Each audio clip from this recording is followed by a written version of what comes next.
विहोदी अपमत्तो जान गो दुज स्वभावो एवं भणन्ति शुद्धम नादोषो जुदोषो चैव व्यवहारेणुवदिष्यसि प्राणिस्य चरितदंसनमणानं नवीनानं न चरितं न दंसनं जान गो शुद्धो।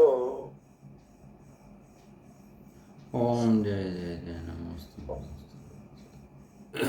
नमो वरिहंताण नमो सिद्धाण नमो आर्याण नमो वज्रायण नमो लोहे सहस्राण मंगलम भगवान वीरो मंगलम गौतमो गणि मंगलम कुंदकुंदादि जैन धर्मोस्तु मंगलम सर्वमंगल मांगल्यम सर्वकल्याणकारकम प्रधानम सर्वधर्माणां जैनम जयतु शास्त्रम।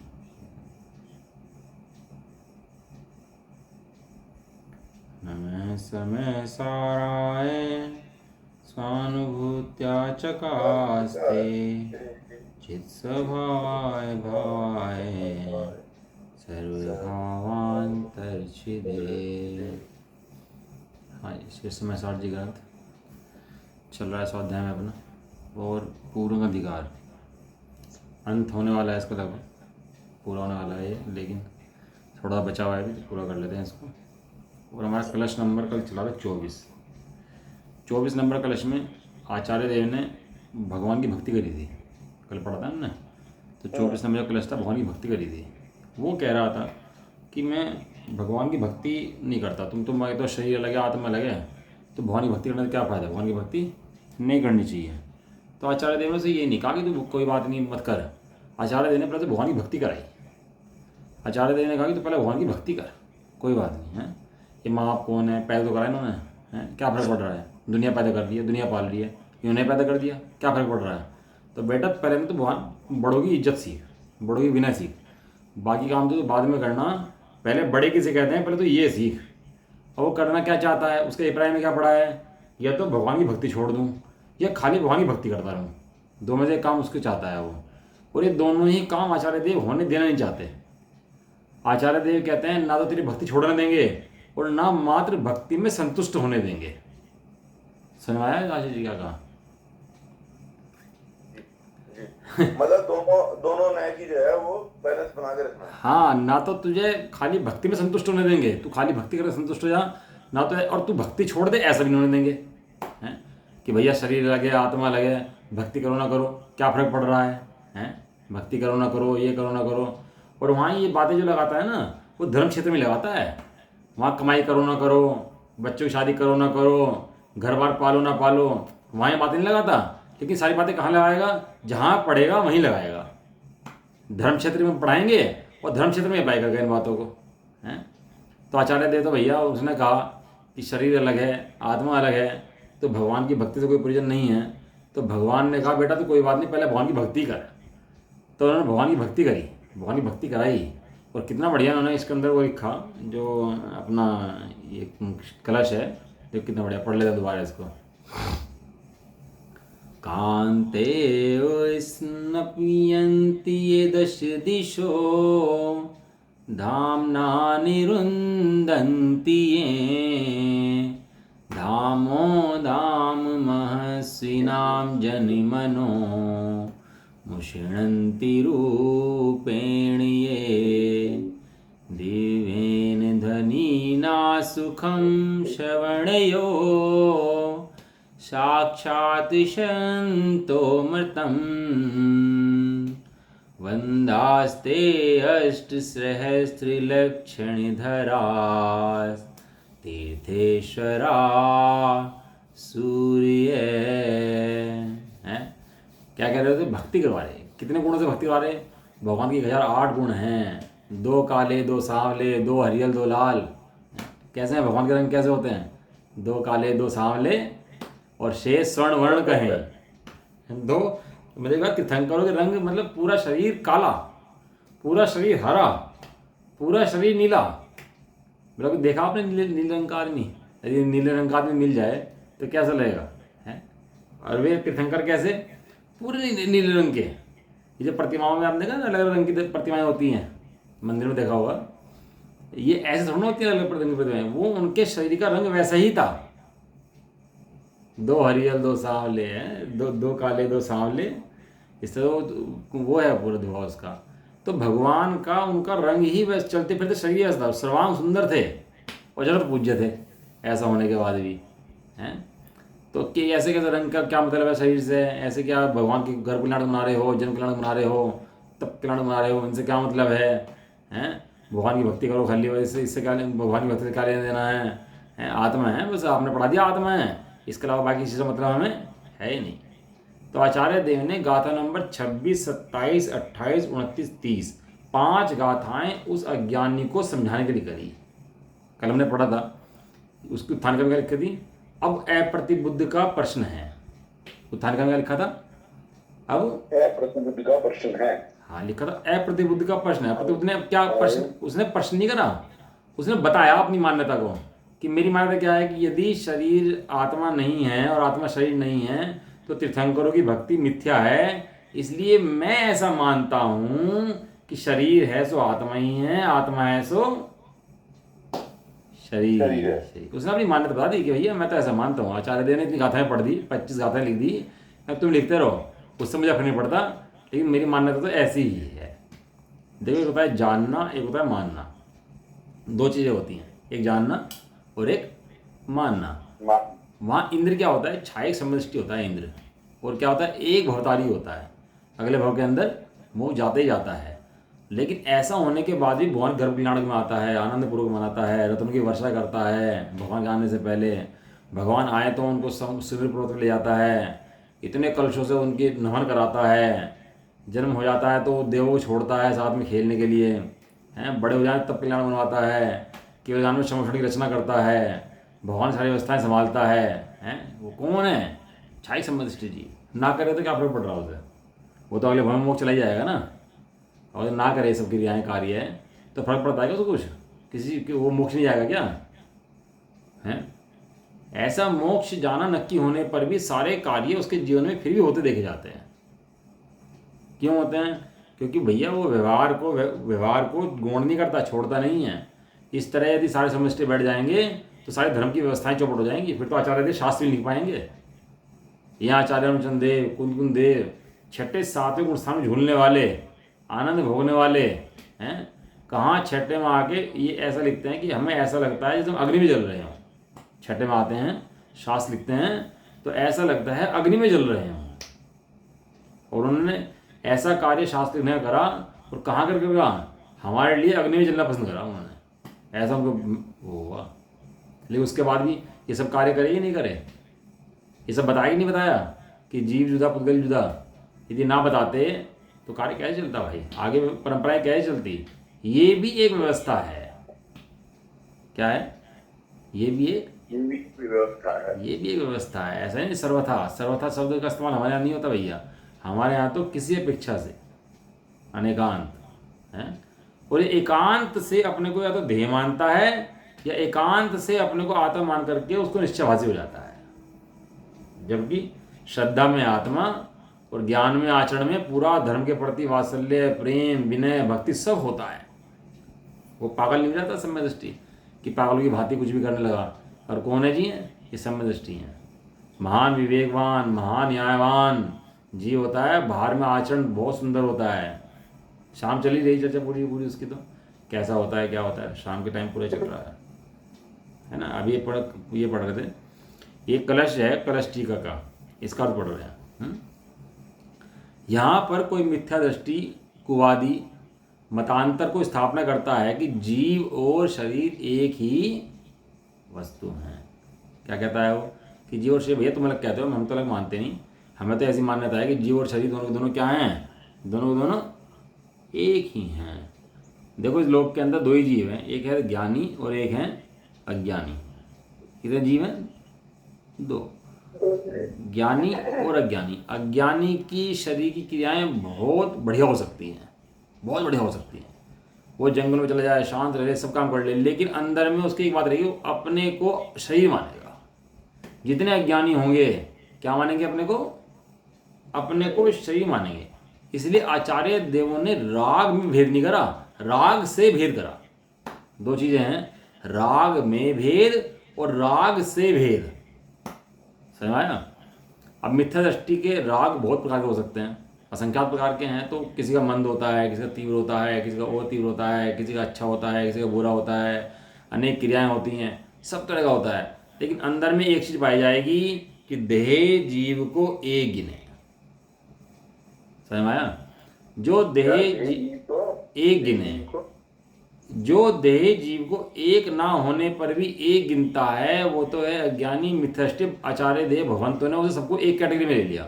उन्होंने ऐसे राग के अंदर भेद नहीं करा कि ये मंद राग वाला है कि तीव्र राग वाला है, ऐसे भेद नहीं छाटे उनको सबको क्या कह दिया, ये सब अज्ञानी हैं। क्यों? क्योंकि ये सब शरीर को अपना जानते हैं, अपना मानते हैं। हाँ, अब वो जीव जिसने भेद विज्ञान करके अपनी आत्मा की अनुभूति करी है, अपने को जाना है कि मैं आत्मा हूँ, शुद्धात्मा हूँ, तो वो थोड़ा सा अलग कैटेगरी का आदमी है। वो क्या है? थोड़ा सा अलग कैटेगरी का आदमी है, ऐसा। तो वो क्या करते हैं, जितने भी अज्ञानी जीव हैं, वे जीव और शरीर को एक ही वस्तु मानते हैं। जबकि क्या है, यहाँ बैठे ना अपन लोग, तो अपन लोग क्या है कि अंदर ज्ञान जो हम जान रहे हैं, सब कहाँ से जान रहे हैं? हमारे अंदर ज्ञान नाम की शक्ति है, और ज्ञान की शक्ति का छोटा सा अंश प्रकट है, और उस अंश के द्वारा हम जानने का काम करते हैं। लेकिन वो ज्ञान का अंश आता कहाँ से है? क्योंकि ज्ञान का जो समुद्र भरा पड़ा है अंदर, वहाँ से ज्ञान की प्रक्रिया जानने में आती है। मैं हूँ कैसा अभी भी वर्तमान में, कि मैं अभी भी जैसे केवल ज्ञान में भगवान है, ऐसा ही मैं, कोई भेद तो है नहीं। इसलिए भगवान की भक्ति करते हैं बैठ के। ऐसा ही प्रभु मैं भी हूँ, यह प्रतिबिंब सुमेरा है, भली भांति मैंने पहचाना, ऐसा रूप सुमेरा है। भगवान की भक्ति करते हैं। क्या देखते हैं भगवान को जाकर के? भगवान से क्या लेने जाता है? क्या कुछ मांगने जाता है क्या? वहाँ कोई लेने देने की व्यवस्था नहीं है। वहाँ सीखने की व्यवस्था तो है कि जैसे भगवान अपने को देख रहे हैं ऐसे तू अपने को देख, ये व्यवस्था तो है। लेकिन लेने देने की व्यवस्था वहाँ पर नहीं है। तो चावल भगवान को दे आए और भगवान तुझे बहुत पुण्य दे दें, ऐसी व्यवस्था वहाँ पर नहीं है भैया। वहाँ क्या है? वहाँ सीखने की व्यवस्था है। तो भगवान के पास जाए और क्या करे? सीख के आए। इन सब मिथ्या दृष्टि के अंदर एक बात कॉमन मिलेगी, सब मिथ्या दृष्टि के अंदर जितने अनंतानंद जीव हैं, कोई निगोद का जीव हो कि देवगति में महान रिद्धिधारी देव बैठा हो, सबके अंदर एक कॉमन बात मिलेगी। वो कॉमन बात क्या है? कि वे सब देह को एक मान। अब वो चाहे एक इंद्रिय का जीव बहुत दुखी बैठा हो, चाहे देवों का रिद्धिधारी देव बैठा हो, बहुत पुण्य भोग रहा हो, आचार्य देव की दृष्टि में दो ही एक हैं। बाहर में देखने में तो बहुत मान फर्क है कि वो तो एक साथ में 18 बार जन्म कर रहा है और वो देवों की रिद्धि भोग रहा है, बड़ा देव है, लेकिन वो बाहर में ऐसा फर्क है। लेकिन आचार्य देव की दृष्टि में दोनों के अंदर कोई फर्क नहीं है, क्योंकि दोनों के अंदर कोई क्या बैठा हुआ है? दोनों के अंदर मिथ्यात्व बैठा हुआ है। मिथ्यात्व बैठा है माने देह जीव की मान्यता, एकता की मान्यता बैठी हुई है। समझ आया? देखो 3 तरह से संबंध जीव का होता है, मैं लिखा भी था, एक बताता हूँ। एक तो क्या होता है, एक तो व्यवहार, 3 तरह के भेद ज्ञान जीव के होते हैं। एक तो क्या है कि जो परद्रव्य मेरे से भिन्न है, क्या है? वे सब भिन्न हैं। एक क्षेत्र का संबंध जिससे है, कर्म से है और देह से है, वे सब क्या है? मेरे से भिन्न हैं। और मेरी ही पर्याय में होने वाले रागादिक, तीसरी कैटेगरी आएगी ना, खतरनाक वाली कैटेगरी आएगी ना। तो पहली कैटेगरी समझ आएगी, सब्जी को समझाओगे सब समझाएंगे, भैया परद्रव्य भिन्न है कि हाँ भैया परद्रव्य भिन्न है। ये शरीर मर जाएगा पड़ा रहेगा, भिन्न है कि हाँ जी ये भी भिन्न है। लेकिन अपने अंदर होने वाले रागादिक, उनसे भी जीव भिन्न हैं, उनसे भी आत्मा भिन्न है। ये बात समझने में पसीने छूट जाते हैं हर एक किसी के, हैं? क्यों? क्योंकि वे ज्ञान से उत्पन्न नहीं होते और ज्ञान उनसे उत्पन्न नहीं होता। ज्ञान के अंदर राग की सत्ता नहीं है और राग के अंदर ज्ञान की सत्ता नहीं है। दोनों के दोनों भिन्न भिन्न है। जीव और शरीर एक वस्तु है ऐसा मानता है, जीव और राग एक वस्तु है ऐसा मानता है। क्या कहा भाई?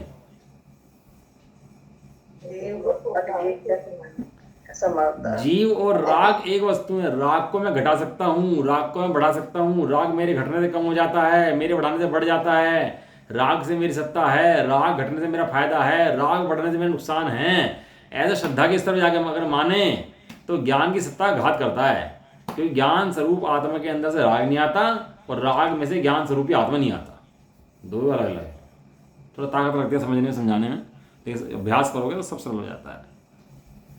क्या कह रहे हैं आगे, जैसा कि जीव जैन मानते हैं कि शरीर से जीव द्रव्य भिन्न है, वैसा नहीं है, एक ही है। क्या कहता है वो जी, क्या कह रहा कि जैन लोग मानते हैं भैया शरीर और जीव भिन्न है, लेकिन वैसा नहीं है, एक ही है। कौन मानते हैं, कौन मानते हैं? मिथ्यात्ववादी। नहीं नहीं, ये नहीं, ये कह रहा है शरीर से जीव भिन्न है, ये कौन मानता है?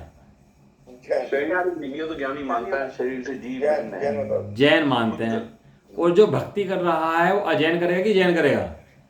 जैन करेगा। लेकिन दो जैन हो गए हैं, एक तो मिथ्या दृष्टि जैन और एक सम्य दृष्टि जैन। टोटो में लिखा ना, साथ दिखा रहा शायद, उसमें लिखा कि अब जो जीव जैन हैं लेकिन उनके भी मिथ्यात्व का अंश रह जाता है, तो उनके मिथ्यात्व का अंश क्यों रह जाता है? तो उसके बारे में लिखा कि वे पढ़ते तो हैं लेकिन एक व्यवहाराभासी हैं, एक निश्चयवासी हैं, उभयाभासी हैं। अब जो जीव जैन हैं लेकिन उन जैनियों के भी मिथ्यात्व का अंश पाया जाता है, और लिखा इस मिथ्यात्व का अंश भी बैरी है, कैंसर के समान, उसका अंश भी रखने लायक नहीं है, इसलिए इस मिथ्यात्व बैरी का अंश भी हटा देने लायक है। थोड़ा में लिखा ना उसका कि जो जीव जैन है, जो दोनों को माने, निश्चय को व्यवहार को भी, लेकिन बीच का मतलब, हाँ मतलब त्रिशंकु। जैसे कि जैन मानते हैं कि शरीर से जीव द्रव्य भिन्न है, वैसा नहीं मानता भैया, मैं एक ही है, क्योंकि शरीर का स्तवन करने पर उभयाभासी दोनों को मानता है लेकिन अलग अलग समय पर मानता है। हाँ अलग अलग मानता। पढ़ा कल आपने? नहीं पढ़ा किसी ने? मैं पढ़ा नहीं, लेकिन जो डेफिनेशन आपने बताई जी पर, हाँ दोनों को अलग अलग करके मानता है, अलग अलग करके मानता है कि भाई अपनी सुविधा अनुसार। हाँ, अब सिक्के के कितने पहलू हैं भाई? एक चित्त है, एक पट है। एक सिक्के के दो पहलू है कि नहीं है? अब चित्त अलग है, पट अलग है, ऐसा है कि एक ही सिक्के के दोनों चीजें हैं। एक ही सिक्के के दोनों पहलू, हाँ दोनों एक साथ रहते हैं, दोनों एक साथ रहते हैं। वो क्या करता है, वो अलग अलग मानता है कि भैया इसे दो टुकड़े कर दो, एक इसे चित्त दे दो, इसे पट दे दो, तो 1 रुपये के 2 सिक्के बना जाता है वो। 1 रुपये का आधा ऐसे दे दो, आधा 1 रुपये से दे दिया, 1 रुपये से दे दिया, जबकि वहाँ रुपये एक ही है, वो 2 कर देता है उसके, वो श्रद्धा के अंदर, मान्यता के अंदर वो 2 कर देता है उनके। तो चित्त को अलग और पट को अलग। देखो वो आयुर्वेदिक कहते हैं ना, आयुर्वेदिक वाले कहते हैं कि खाने को पियो और पानी को खाओ। सुना नहीं सुना आप लोगों ने?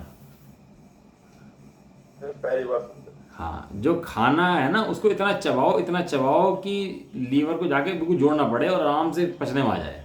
तो खाने को तो पियो और पानी को चम्मच से आराम से पियो, एकदम गटा जूस हैं, रस हैं, शाम को करनी चर्चा उस बात की। तो आराम से एक एक सिप करके धीरे धीरे आराम से, तो पानी को खाओ हैं, उससे क्या होता है, सेहत बिल्कुल सही रहती है। तो भक्ति के अंदर निश्चय, और ये निश्चय जो पढ़ रहे हैं इसके अंदर भक्ति हो सकती नहीं हो सकती इनके अंदर, ऐसा कि हाँ ऐसा हो सकता है। भगवान की भक्ति करे तो आत्मा देखाए हैं, और शुद्धात्मा पढ़े तो भगवान याद आ जाए कि किसने बताया, कि भगवान ने बताया है। तो मतलब दोनों की ऐसे मिक्सिंग इस तरह से। जीव द्रव्य जैसे कह रहे हैं वैसा नहीं है। मैं तो कहता हूँ शरीर का स्तवन करने से आत्मा का स्तवन होता है, ऐसा जैन ही मानते हैं। कौन से जैन मानते हैं? मिथ्या दृष्टि जैन मानते हैं। ये लिखा ना दो, पहले लिखा जैन ही मानते हैं, फिर लिखा जैन ही मानते हैं। तो पहले जैन है सम्य दृष्टि जैन है, और दूसरे जैन है मिथ्या दृष्टि जैन है। उसी को बतलाते हैं कि ते तीर्थश्रय वंदा, वे अवश्य विद्यमान है। कौन विद्यमान है? तीर्थेश्वरा, तीर्थंकर देव, वंदा त्रिकाल नमस्कार करने योग्य हैं। क्या कैसे हैं तीर्थंकर देव? त्रिकाल नमस्कार करने योग्य हैं। कैसे हैं वे तीर्थंकर? ये कांत्याय 10 दिशि स्नप्यंती, ये तीर्थंकर शरीर की दीप्ति द्वारा निश्चय से पूर्व पश्चिम उत्तर दक्षिण ये दिशा, चारों कोण रूप विदिशा और उर्दिशा और अधोदिशा, इन 10 दिशाओं को प्रक्षालते हैं, पवित्र करते हैं। जहाँ भगवान विराजते हैं वहाँ 10 दिशाएँ 10 होती हैं, 4 नहीं होती हैं। तो 10 दिशाओं को धो देते हैं। ऐसे तीर्थंकरों का निर्मल चैतन्य, उनका पुण्यकोदय ऐसा है तीर्थंकर प्रकृति का कि वो 10 दिशाओं को धो देते हैं। देखो तीर्थंकर प्रकृति बनती शुभ भाव में है कि शुभ भाव में कि जब जीव को होता है कल्याण हो जाए सब जीवों का, 3 लोक के जीवों का, किस तरह जीव मोक्ष चले जाएं, तो इतनी जब उसको वेदना होती है ना सब जीवों के प्रति, हैं, दया होती है, करुणा होती है। दया करुणा माने वेदना होती है। तो उस वेदना के उपाय स्वरूप उनको तीर्थंकर प्रति बनती है। और जब तीर्थंकर प्रति बनती है, तीर्थंकर प्रति बनती शुभ से है और उदय शुद्ध में आता है। और उसका उदय कब आएगा तीर्थंकर प्रति का? जब वे वीतरागी भगवान शुद्धोपयोगी बन जाएंगे तब उसका उदय आएगा। और जब तक उदय नहीं आएगा तब तक तीर्थंकर प्रकृति बंधती ही रहती है, रुकती नहीं है। समझ आया?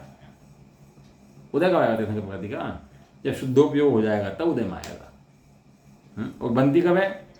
3 लोक के जगती के जीवों का कल्याण हो जाए, ऐसी भावना जो भाता है उसको वो प्रकृति बनती है। और कैसी होती है कि 10 दिशाओं को कांति देती है, निर्मलता कर देती है। ऐसे हैं जो तीर्थंकर, उनको नमस्कार है। जैनों के यहाँ ऐसा जो कहा गया है सो शरीर का वर्णन किया, इसलिए हमें ऐसी प्रतीति उपजी कि शरीर और जीव एक ही है। आप ही तो कहते हो भगवान की भक्ति करो, ऐसा करो, ऐसा छोड़ो, ऐसा खाओ, ऐसा पियो, ऐसे रहो। तो आपकी बातें सुन सुन के हमें ऐसी प्रतीति उठी है कि शरीर और आत्मा एक ही हैं। जो भगवान का पूजन करते हैं, पाठ करते हैं और भगवान की प्रतिमा के अंदर भेद विज्ञान करे बिना ऐसे ही पूजा पाठ करके आ जाते हैं। भगवान की प्रतिमा में वहाँ जाकर भगवान का द्रव्य भिन्न और पुद्गल द्रव्य शरीर भिन्न नहीं दिखाई देता, तो वे भक्ति नहीं करते भैया, वे तो लंघन करते हैं। कैसे हैं तीर्थंकर? तीर्थंकर शरीर के तेज द्वारा उग्र तेज वाले करोड़ों सूर्य के प्रताप को रोक देते हैं। भगवान के शरीर के अंदर ना प्रकाश होता है, तेज होता है, लेकिन सूर्य का प्रकाश तो आताप करता है, दुखी करता है, लेकिन उनका प्रकाश ऐसा नहीं होता। करोड़ों सूर्य का प्रकाश के बराबर प्रकाश होता है। वहाँ दिन रात्रि का भेद नहीं होता, वहाँ दिन हो रात्रि हो ऐसा भेद भगवान क्या नहीं होता। भगवान का तो 24 घंटे दिन रहता है वहाँ, तो करोड़ों सूर्य का प्रकाश हो ऐसा शरीर होता है। भावार्थ इस प्रकार है कि तीर्थंकर के शरीर की ऐसी दीप्ति है कि यदि करोड़ों सूर्य हों तो करोड़ों ही सूर्य की दीप्ति रुक जावे। कमाल है हाँ, मतलब कमाल है। ये अनेकांत समझना बड़ा भारी काम है। जीव को क्या लगता है कि इससे क्या मतलब है, भगवान करोड़ों सूर्य से क्या मतलब है? भगवान तो भगवान है, भगवान तो चैतन्य स्वरूप आत्मा विराजमान है। अब शरीर की करोड़ों सूर्य की दीप्ति हो रही है, इससे भगवान क्या लेना देना है? ये कर्म प्रकृति का उदय है, ये तीर्थंकर प्रकृति का, तो भगवान को इससे क्या लेना देना? भगवान तो लेने देते नहीं, तो ये भगवान नहीं है भैया, हम नहीं जाते यहाँ पर। नहीं, भगवान को लेना देना नहीं है उस बात से, वो तो हाँ ले। अब ये दिव्य धनी खिर रही है, समोषण आ रहे हैं, इंद्रादि सब काम कर रहे हैं, ये सब काम हो रहे हैं, तो भगवान के तो नहीं हो रहे हैं। तो ये तो शुद्धात्मा जो भगवान अनंत ज्ञान गुण स्वरूप विराजमान है, उनके तो नहीं हो रहे, ये फिर भी हो रहे। तो कैसे हो रहे? कि भैया व्यवहार से हो रहे हैं। अब राष्ट्रपति आ जाए हमारे मोहल्ले में, कहीं आ जाए आपके यहाँ, तो प्रधानमंत्री आ जाए, तो आने से पहले क्या क्या होगा? उसके आने से पहले, प्रधानमंत्री आने से पहले हैं सारी सिक्योरिटी, पूरी सफाई होगी, सब कुछ पूरा चुनने की लाइनें लेंगी। हाँ, कितने काम एक ही रात के अंदर सारा काम हो जाएगा। अभी मोदी जी आए थे ना गाजियाबाद, तो जितनी टूटे सड़कें थी, जितने गंदगी फैली थी, सब 2 ही दिन में साफ होगी, कहीं गंदगी नहीं रही। अब मोदी जी को पता भी नहीं इतने काम हो रहे हैं वहाँ पे मेरे जाने से पहले, या मोदी जी आके साफ कर रहे एक एक चीज़ें, या सड़कें बना रहे हैं मोदी जी आके, मोदी जी काम नहीं कर रहे। लेकिन ऐसा ना होने के बाद भी सारे काम सहज हो रहे कि नहीं हो रहे? तो ये काम कर कौन रहा? मोदी जी की निमित्त से हो रहे, किसी की निमित्त से हो रहे? डेली तो काम नहीं होते हैं ऐसे, लेकिन वो आज ही हो रहे। क्यों? मोदी जी आ रहे हैं, मोदी जी कर रहे आगे, कि मोदी भी नहीं कर रहे। तो हो क्यों रहे हैं? कि उनकी पुण्य प्रकृति के प्रताप से हो रहे हैं। समझ आया? अब तीर्थंकरों की इंद्र सेवा कर रहा है, सारी देवधनी खिल रही है, समोषण लग रहे हैं, भगवान तो नहीं करते, तो कैसे होते हैं? पुण्य प्रकृति के प्रभाव से समय होते हैं। समझ आया? जैसे शास्त्रों में अब यहाँ ये लाइन लिखी है आचार्य देव ने कि तीर्थंकर के शरीर के तेज के द्वारा उग्र तेज वाले करोड़ों सूर्यों के प्रताप को रोकते। हाँ, ये उपमा अलंकार है। हाँ, उपमा अलंकार नहीं है, वास्तविक है। ये उपमा नहीं है कि ऐसी उपमा दी उनको ये किसी, ये वास्तव में ऐसा ही है कि वो वास्तव में करोड़ों सूर्य का प्रकाश उग जाता है उनके सूर्य उनके तेज के आगे। ऐसा तेज भगवान की भक्त उसमें होता ही है, सहज ही होता है। तो वे देखा पड़ जाए। हाँ, करोड़ों सूर्य भी आएंगे तो वे तो खुद बैठे रहते हैं वहाँ शमशान के अंदर, सूर्य चंद्रमा, तो वे क्या करेंगे वे तो खुद वहाँ बैठे। ऐसे वे तीर्थंकर हैं। यहाँ भी शरीर की बड़ाई करी है। और क्या है तीर्थंकर हैं? तीर्थंकर शरीर की शोभा द्वारा सर्व जितने देव मनुष्य तीर्थ उनके अंतरंग को चुरा लेते हैं। भाई भगवान की भक्ति कैसे कर रहे हैं उन बताओ, भगवान की निंदा कर रहे हैं कि स्तुति कर रहे हैं तुम? वो देव हो मनुष्य हो तीर्थंकर हो, देखते ही सब लोग लोभी हो जाएं उनके रूप के, ऐसे उनके चित्त को चुरा लें, सबके चित्त को हर लें, वहाँ से जाने का चित्त का मन ना करे। दिन में 3 टाइम 4 टाइम दिव्यध्वनि गिरती है ना, दिन में 9 घंटे कितने मिनट दिव्यध्वनि 24 घंटे में से है, वहाँ जाने का मन ना करे, ऐसा उनके अंतरंग को चुरा लेते हैं। भावार्थ इस प्रकार है कि जीव तीर्थंकर के शरीर की शोभा देखकर जैसा सुख मानते हैं वैसा सुख त्रैलोक्य में अन्य वस्तु को देखने से नहीं मानते, ऐसे वे तीर्थंकर हैं। यहाँ भी क्या करी? शरीर की बड़ाई करी है। अब भगवान की भक्ति के वश में ना वो ज्ञानी जीव बहुत भक्ति की भक्ति करता है, हे भगवान आप करुणा निधान हो। भाई करुणा तो लक्षण अज्ञानियों का होता है, भगवान का लक्षण नहीं होता। लेकिन भक्तिवश कहते हैं आप करुणा निधान हो, आप दयावान हो, 3 लोग को आनंद देने वाले हो। ऐसे भक्ति की बड़ाई उनमें करता है, वो सब चीज़ें वो करता है नहीं, वो सहज ही भक्ति भाव में उसको ऐसी भक्ति अंदर में उछलती हुई है। ऐसा शरीर की बड़ाई करिए। कैसे तीर्थंकर हैं? तीर्थंकर देव समस्त त्रिलोक्य में उत्कृष्ट ऐसी निरक्षरी वाणी के द्वारा सर्व जीवों की जो कर्णेंद्रिय है उनको उसी काल सुखमय शांत रस को बरसाते हैं। भगवान की जो दिव्य ध्वनि होती है वो ओंकार ध्वनि होती है, और मुंह से नहीं बोलते, वो शरीर सर्वांग से उनके कंपन से ओम के उच्चारण होता है, और ओम के उच्चारण को गणधर देव सुनते हैं, और गणधर देव उसको सुन करके द्वादशांग में कन्वर्ट करते हैं।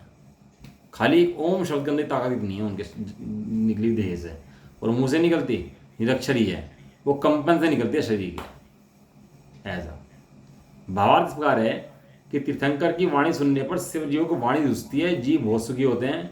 तीर्थंकर ऐसे हैं। यहाँ भी शरीर की बड़ाई करी गई है। और कैसे हैं तीर्थंकर? 8 अधिक 1000 शरीर के चिन्हों को सहज ही धारण करते हैं तीर्थंकर।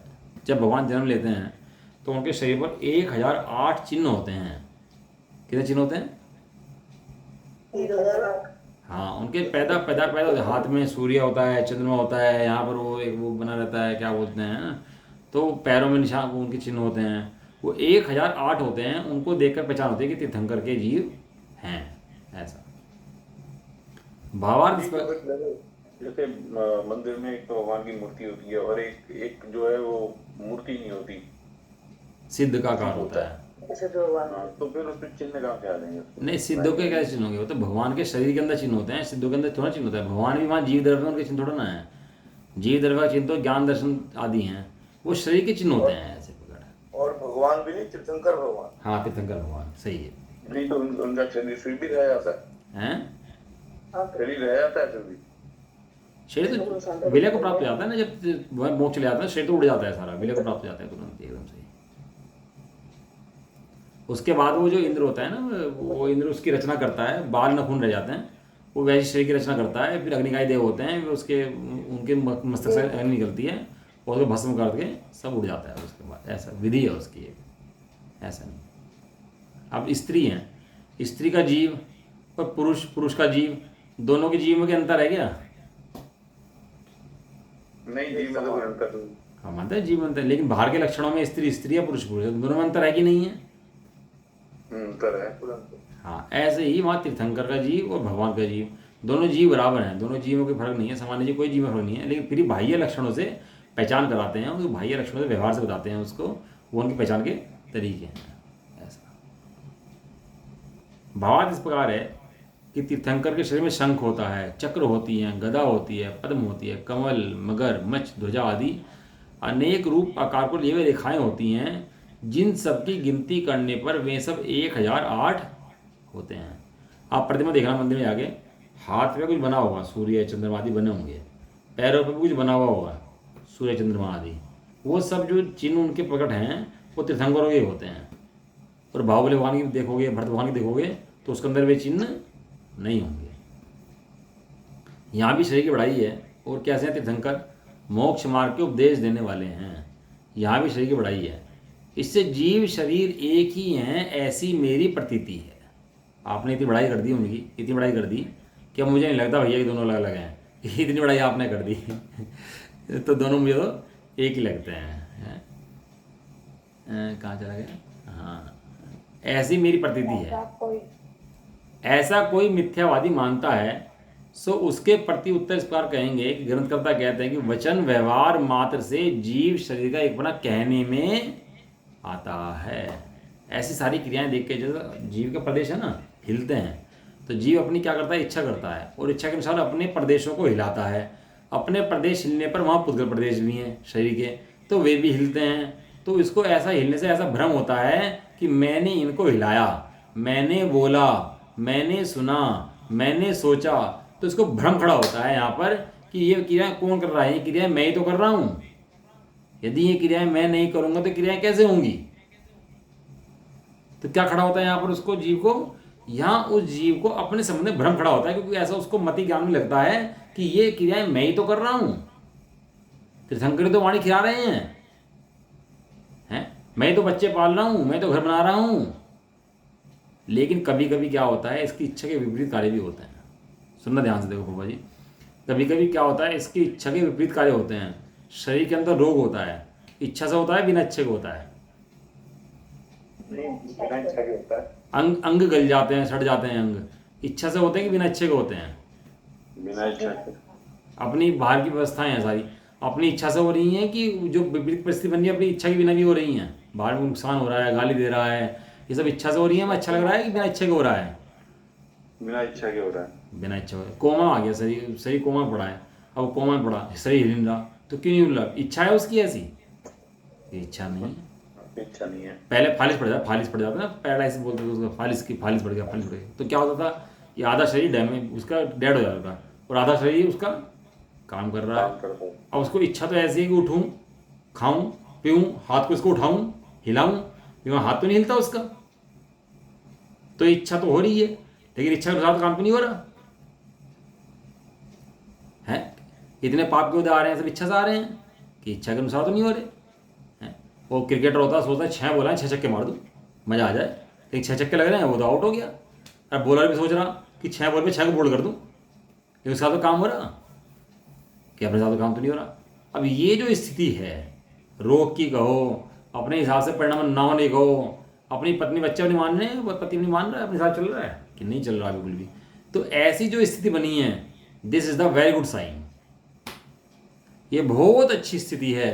अब यहाँ जीव को अवसर पैदा होता है ऐसा चिंतन करने का कि मेरे हिसाब से काम नहीं हो रहा, और जितने काम भी सहज अनुकूल हो रहे हैं वे भी तेरे हिसाब से नहीं हो रहे, वे कर्म के उद्देश्य से अनुकूल होने हैं इसलिए हो रहे हैं। कौन चाहता है व्यापार में हानि हो जाए, शरीर में रोग हो जाए, मुझे कोई बुरी बुरी बातें कहें, मेरे पाप को उदय आ जाए? ऐसा कोई जीव नहीं चाहता। हारी बीमारी हो जाए, जन्म मृत्यु हो जाए, लेकिन ऐसा होने के बाद भी सारे काम हो रहे कि नहीं हो रहे? This is a very good sign कि भैया अब तुझे भेद ज्ञान का अवसर है कि ये कार्य मेरे करने से नहीं हो रही, यहाँ कोई ऐसी वस्तु और कोई है जिसके हिसाब से ये काम हो रहे हैं। आशीष जी, बुआ जी, आंटी, यहाँ गणित कोई और है जिसके हिसाब से काम चल रहे हैं। भगवान की तीर्थंकर प्रगति का उदय है, यहाँ भगवान की वाणी नहीं खिल रही, भगवान की वाणी करता नहीं है, लेकिन वाणी फिर भी खिल रही है, तो कार्य कोई और चल रहा है, लग किसी और का रहा है। शरीर की क्रियाएं सारे दिन होती हैं और अपने हिसाब से होती हैं, हम करते हैं, और शरीर क्रियाएं ऐसी होती हैं कि हो रही हैं। वहाँ ऐसा लगता है मैं शरीर क्रियाएं कर रहा हूँ, लेकिन ऐसा होने के बाद भी जब कोई प्रतिकूल परिस्थिति बनती है तब तुरंत विचार करने का मौका है कि भैया तेरे हिसाब से कुछ भी नहीं हो रहा। इसलिए तो अन्यमति भी कह देते हैं कि भैया तेरे हिसाब से नहीं चलती दुनिया है। जब अनुकूल होती है तो अहंकार उत्पन्न होता है कि दुनिया को मैं चला रहा हूँ, मैं ही कर रहा हूँ, मैं ही धन कमा रहा हूँ। ऐसा जो भ्रम पैदा होता है, इस भ्रम को ही बारंबार भेद ज्ञान के बल से तोड़ना है। ऐसा। यहाँ शरीर की बड़ाई है, इससे ऐसी प्रतीति हुई कि शरीर और आत्मा एक ही है, ऐसा कोई मिथ्यावादी मानता है, सो उसके प्रति उत्तर इस प्रकार आगे कहेंगे। ग्रंथकर्ता कहते हैं कि वचन व्यवहार मात्र से जीव शरीर का एकपना कहने में आता है। कहने के लिए एक हैं। और बहन, कोई लड़की आ रही थी रास्ते में, वो रास्ता पा करा था, बहन जी रास्ता पा करा दो। आपने कहा बहन जी, उसने जेब में से राख निकाल ली अपनी, मैं कहा भाई हाथ दे, बंधवार 1000 का नोट दे, तो क्या कहोगे? रास्ते में जा रही थी और आपने कह दिया बहन जी, हैं, वो तो राखी रख के घूम रही, क्योंकि बहन जी गए और 10 रुपये की राखी बांधो, 1000 रुपये ले लो उससे। तो कहोगे भाई ऐसी बहन नहीं है। कैसी है? कहने मात्र की बहन है। समझ आया? इसी से ऐसा कहा जाता है कि शरीर का स्रोत है सो व्यवहार मात्र से जीव का स्रोत है। वास्तव में वो स्रोत जीव का स्रोत नहीं है। द्रव्य दृष्टि से देखने पर जीव शरीर भिन्न भिन्न है, इसलिए जैसा स्रोत कहा है वह नाम से झूठा है, तब तो नाम स्रोत घटित नहीं होता, क्योंकि शरीर के गुण कहने पर जीव की स्तुति नहीं होती, जीव के ज्ञान गुण की स्तुति करने पर जीव की स्तुति होती है।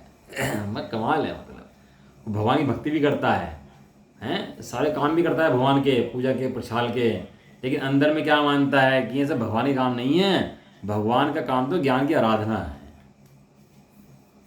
ऐसा गजब का कलश है, मतलब टीका भी कलश गजब ही है। नहीं तो भैया कोई बिरला सुने, बिरला खावे, बिरला बनावे, ऐसी बातें हैं। अब थोड़ी 5 मिनट के अंदर, 2 मिनट के अंदर वो जो जैसे नचारी टीका जो है, वो 1 मिनट वो पूरी कर लेते हैं। जैसे नचारी जो गाथा है ना, 1 मिनट के अंदर वो पूरी कर लें उसको।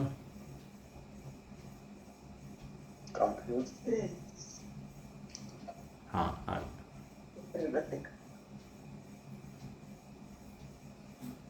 देखो जी, तात्पर्यवृत्ति टीका। अब आचार्य जैसे आचार्य कह रहे हैं इसके बारे में, गाथा के बारे में क्या कह रहे हैं कि हे भगवान, यदि जीव शरीर नहीं है, आपने क्या कहा? जीव शरीर नहीं है, तो 2 लाल, 2 सफ़ेद, 2 हरे, 2 सांवले, 16 पीले, ये तीर्थंकर की स्तुति आप करते हो। आप भगवान की भक्ति करते भी नहीं करते बैठ के भगवान की? आप ताड़ने वाले हो, आप करुणा निधान हो, आपके बिना जगत में कैसे होगा? आप आए तो जगत नाथ हुआ। आज नहीं तो जगत अनाथ था, हैं? आदिनाथ आए ना, तो नाथ हैं आप। जगत 3 जगत के नाथ हो। यदि आप नहीं थे तो जगत कैसा था? जगत अनाथ था। कर सकते हैं भक्ति? नहीं कर सकते आप? कर सकते हैं हम लोग अपन ऐसी भक्ति भगवान की कि इस धर्म के जो अधिष्ठाता हैं वे आप ही हो, संस्थापक आप ही हो, आप ही के द्वारा धर्म की स्थापना हुई है। आप ना होते तो क्या होता? ऐसी स्थिति। तथा देश, कुल, जाति से शुद्ध इत्यादि आचार्यों की स्थिति वो सर्व ही मिथ्या है। जो आप स्तुति, एक तरफ आप कहते हो कि शरीर आत्मा अलग अलग है, एक तरफ स्तुति करते हो, तो वो कहता है जो स्तुति आप करते हो वो सब क्या है? वो सब मिथ्या है। इसलिए आत्मा शरीर है मेरी ऐसी एकांत रूप से प्रतीति है। किससे प्रतीति है? आत्मा शरीर है। मैं तो ऐसे ही मानता हूँ भैया, मैं तो ऐसा, मेरा दिमाग लगा था, इतना याद है। तो जो भगवान के कलर हुए, जो कहते हैं ना कि वो नीले हुए और हाँ, 2 हरियल, 2 सांवले, 2 नाले, 2 काले, 2 लाल, 2 सांवले, तो वो किसके कलर हुए? जीव के कलर हुए थे। वो जीव का कलर नहीं हो सकता ना, शरीर के कलर हैं।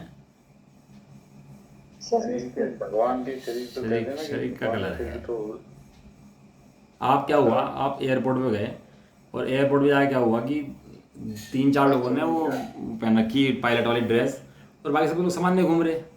जिसने पायलट की ड्रेस पहन रखी है वो भी व्यक्ति है और जो बाकी लोग घूम रहे वे भी व्यक्ति हैं। लेकिन आपको देख के पहचान होती नहीं होती कि यहाँ पे हवाई जहाज उड़ाने वाला कौन है और हवाई जहाज में बैठने वाला कौन है? पता लग जाता, नहीं लग जाता देख के आपको? हैं? तो किससे पता लगता है? कैसे पता लगा? वो कैसे पता लगा? कैसे पता लगा आपको? तो पुद्गल से पता लगा ना। हाँ, वो बाह्य लक्षणों से पता लगा। बाह्य लक्षणों को देख के व्यवहार घटता है। बाह्य लक्षण किसके? पुद्गल की तो है। हाँ, पुद्गल के, बराबर बात, सही बात है। तो पुद्गलों को देख के, अब मैं आपको स्वाध्याय सुना रहा हूँ, समय साजी पढ़ा रहा हूँ, सबका बोलो तो इनसे पहचान होती है कि कोई ज्ञानी जीव बैठे हैं या कोई ज्ञान की बातें कर रहा है, कोई अच्छा जीव बैठा है, तो इससे पहचान होती है। कोई कुशील की बातें करे, बेकार बातें पढ़ाए, मध्यमास मधु की बात पढ़ाए, सात व्यसन की बातें पढ़ाए, तो क्या प्रतीति होती है कि यहाँ जो जीव बैठा है वो जीव अच्छा नहीं है। होते नहीं होते तो ऐसी वो किसको प्रतीति होगी? वो जो सामने सीखने वाला है उसको होगी। अगर वो सीखने वाला भी वैसे ही होगा तब उसको प्रतीति हाँ, होगी कि सामने वाला सही वो तो पढ़ा। बराबर बात है, वो सही बात है। तो ये भी तो उसी होगी जो हाँ, कहते हैं ना, बराबर। शराबी को शराबी मिल जाता है और वही वो उसको अच्छा लगता बताता है, वो तो बराबर बात है। तो ये बात क्लियर नहीं है कि वो भगवान के भी कलर हो गए। हाँ, भगवान के शरीर की, भगवान के कलर नहीं कह रहे, भगवान के शरीर के कलर कह रहे हैं। हाँ, शरीर की तो वो तो जो संयोग में शरीर है, जो संयोग में शरीर है, उसका संयोग रूप कलर, उसका कलर कैसा है वो बता रहे। भगवान का कलर नहीं बताया। नहीं, भगवान के कलर कहने में आ रहा है, व्यवहार में आ रहा है। हाँ, व्यवहार से कह है तो शरीर का कलर ना। हाँ, शरीर तो हम उसी की तो बात कर रहे हैं कि वो शरीर का कलर जब भगवान ये मान रहे हैं, हम भी मान रहे हैं, और हमें बताया जा रहा है, और ये बता भी रहे हैं आचार्य जी कि जीव अलग है और पुद्गल अलग है। तो फिर पुद्गल में इतनी आसक्ति क्यों? कि उस पुद्गल में कलर आ गए। नहीं, आसक्ति नहीं कर रहे उसके अंदर, उस पुद्गल में आसक्ति नहीं, उसका जो जैसे स्वरूप है वैसे बता रहे हैं। उसमें ये नहीं कह रहे नीले रंग से भक्ति कर ले, पीले रंग से भक्ति कर ले, ये नहीं बता रहे कि उससे भक्ति कर। नहीं कह रहा हूँ मैं भक्ति को नहीं कह रहा हूँ। भक्ति तो अलग हो गई। भक्ति तो किसी भी कलर की करो, वो भक्ति अलग है, भक्ति का शादी अलग है। पर वो पुद्गल में तब भी तो आसक्ति रहेगी। पुद्गल के कलर चेंज हो रहे हैं, पुद्गल का सारा आसक्ति नहीं कर रहे, उसका ज्ञान कर रहे हैं। आसक्ति नहीं कह सकते उसको, ज्ञान कर रहे हैं उसका। आसक्ति मतलब पुद्गल फिर भी जीव से जुड़ा हुआ है। व्यवहार से, मेरा व्यवहार से जुड़ा है, निश्चय से नहीं जुड़ा। व्यवहार और निश्चय आ गया। हाँ, व्यवहार से जुड़ा पुद्गल तो है। है ना, पुद्गल तो है। पुद्गल है, पुद्गल कहाँ चला जाएगा? पुद्गल तो रहेगा, पुद्गल कहाँ चला जाएगा? पुद्गल तो है, क्या दिक्कत है? पुद्गल की सहायता के बिना तो कोई आगे बढ़ पा नहीं रहा। अब पुद्गल ही सहायता कर रहा है, पुद्गल ही तो आगे बढ़ा रहा है सबको। यदि पुद्गल सहायता करता हो तो सारे तो मोक्ष हो जाते हैं। पुद्गल धक्का लगाता थोड़ा लगाता सब मोक्ष हो जाते हैं। वो तो जीव का ज्ञान अपना सहायक होता है, वो ज्ञान के द्वारा जीव मोक्ष में जाता है। ज्ञान सहायक तो जीव हो गया, व्यवहार से तो पुद्गल है। व्यवहार से हम व्यवहार से शास्त्र पढ़ते हैं, मंदिर जाते हैं, भगवान की पूजा अर्चना करते हैं, सब व्यवहार से कहा जाता है। अभी हम क्या शास्त्र पढ़ रहे हैं? व्यवहार से बराबर। तो अगर हम जीव से पढ़ रहे होते तो हमें तो परम शुद्ध ज्ञानी, हमें पढ़ने की जरूरत ही नहीं, हमें सारा बराबर वो सब व्यवहार घटित होता है उसके अंदर। तो व्यवहार से तो पढ़ रहे हैं। तो भगवान के जो कलर हुए वो फिर कलर से क्या तात्पर्य है? भगवान के केवल ज्ञान कराने का प्रयोजन है, इसके अलावा कोई तात्पर्य नहीं है। ज्ञान करा रहे केवल उसका। नहीं तो आचार्य इस बात से क्या कहना चाह रहे हैं कि भगवान के कलर ऐसे क्यों हो गए? अरे बता दिए उनके कलर ऐसे थे, ऐसे बता दिए, ऐसे हैं। बता रहे हैं भगवान के कलर ऐसे थे, ऐसे हैं, बता दिए। तो फिर जीव की हमें तो सिर्फ जीव को देखना है ना। जब निश्चय में जीव है और जीव ही जाएगा अंत में, तो क्या है, जीव का ही जाना है। बराबर जीव की तो नहीं है। बराबर। तो फिर पुद्गल की इतनी व्याख्या क्यों? पुद्गल की इतनी व्याख्या नहीं है, वो तो बता रहे हैं कि बाहर में स्थिति शरीर की कैसी होती है, क्या समोषण होते हैं, इंद्र कैसे करता है, बता रहे हैं उसके बारे में। तो समस्या क्या है? वो बात ठीक है। अब पुद्गल में इतना तेज आ गया, पुद्गल में इतना सब कुछ आ गया, पुद्गल के कलर चेंज हो गए, पुद्गल की ये सारी व्याख्या पुद्गल की तो हो रही है, जीव की कहाँ हो रही है? अगर सारी जीव की बात करें तो पुद्गल की तो कुछ है ही नहीं। पुद्गल का कुछ, जीव का तो कोई कलर ही नहीं है, तो मतलब ही नहीं कलर का। बराबर ऐसे। अब 25 गाथाएं पढ़ाई, वो इसलिए पढ़ाई कि जीव कैसा होता है, ज्ञान दर्शन चारित्र में जीव होता है, ऐसा होता है। उनके पुण्य की बात बता रहे कि उनके पुण्य से पुण्य और पाप का मतलब ही नहीं रह गया ना। तो कहते हैं ना, पुण्य और पाप का बंध कहाँ रह जाता है? पुण्य पाप के बंध से क्या तात्पर्य है? उनकी क्रांति ऐसी है, उनके शरीर पुण्य पाप का बंध। अब इसका ये देखो, ये जो क्वेश्चन आप उठा रहे हो, आचार्य देव खुद क्वेश्चन उठाया है, और इसका जो आंसर है वो अगली गाथा में आएगा। जो आपके प्रश्न है ना, इसका जवाब अगली गाथा में कल मिलेगा कि क्या में किसका जवाब देना चाह रहे हैं। वो कल इसका आंसर आने वाला है, खुद ही आएगा अगली गाथा में क्या कहेंगे। वे कह रहे हैं इसलिए आत्मा शरीर है, ऐसी मेरी एकांत रूप से प्रतीति है। इस प्रकार पूर्व पक्ष से गाथा समाप्त हुई। इस प्रकार ये गाथा समाप्त हुई। जो आचार्य देव कहना चाह रहे हैं कि ये वो अज्ञानी का प्रश्न उठाया उन्होंने, आचार्य देव ने पहले अज्ञानी की मान्यता बताई, अज्ञानी की मान्यता का उपाय बताया, और वो फिर अज्ञानी कह रहा है कि नहीं भैया मैं ऐसा नहीं मानता, मैं तो ऐसे मानता हूँ। तो उसका फिर उपाय बताएंगे कि तेरी मान्यता का उपाय क्या है, क्योंकि ये समस्या एक के साथ नहीं, ये समस्या सबके साथ है। और जितनी मिथ्या दृष्टि हैं सबके साथ यही समस्या है। तो मैं खाना छोड़ दूँ, पीना छोड़ दूँ, नहीं छोड़ दूँ, क्या करूँ, वो सब समस्या का निराकरण अब आचार्य देव वाली गाथा में कर देंगे। ठीक है।